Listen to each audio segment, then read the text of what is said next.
Alright, here's a quick rundown on how a 550 works. Now I've got a couple of things going on here and I'll explain what it is. Number one, instead of the catch cup for the spent primers, I just taped a simple old vacuum cleaner tube underneath it. Drops into the bucket down there with the rest of my garbage, so all my spent primers go down there. See, the primer, the new primers go in that slot right there, okay? I don't have any primers in the machine, not priming anything right now, so it's not set up with a primer in it. But here's how it works. Case goes in. All right, this particular case is not lubed, so I'm not going to cycle it. All right, with the case in it. So the case goes in. All right, you cycle it. It goes up into the sizing die, pops the primer out. You know the whole routine on that. Take that back out so we can just cycle it without making a mess. All right, when you cycle it, hold the handle, everything goes up. You notice that rod came out, and it went back and picked up where the primers go. Okay, primers are in this tube. As you come back up and the ram comes down, it'll bring a primer with it. Push forward, seats the new primer. All right. I'm going to put a case in here just so I can show you what it's going to look like when we keep going. Alright. Now, turn it.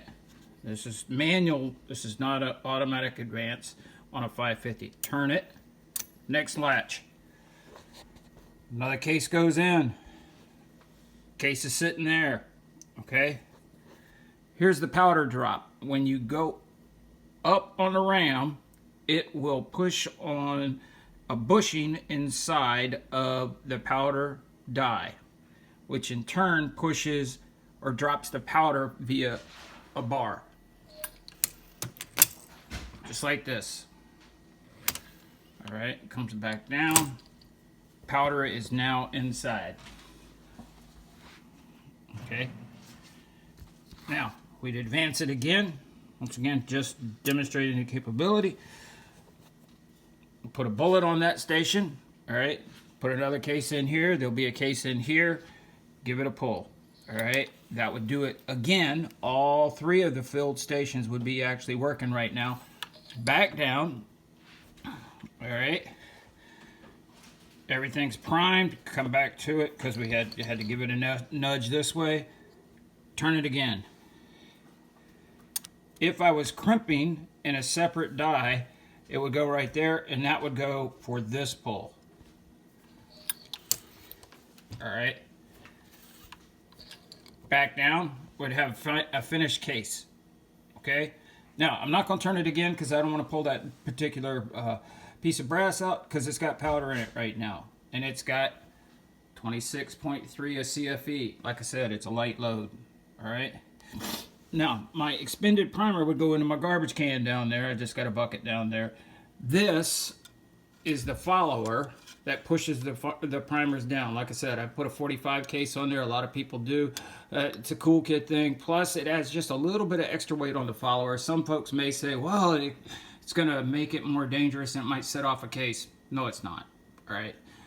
The way those cases, or not a case, but a primer. The way those primers get set off is when they get angry and you bang on them, and that's not going to bang on them. Okay? That's the simple thing for it. So every pull of the handle, you're going to get, after the first 4 cases, you're going to have a finished cartridge coming off of there. Only thing that's a pain, these 5.56 cases, of course, have crimps in them. So I end up actually knocking most of the primers out and cutting the primers out. And when I actually do the run on these, I'll do the run on these only sizing and depriming at one time and then cut the primers out.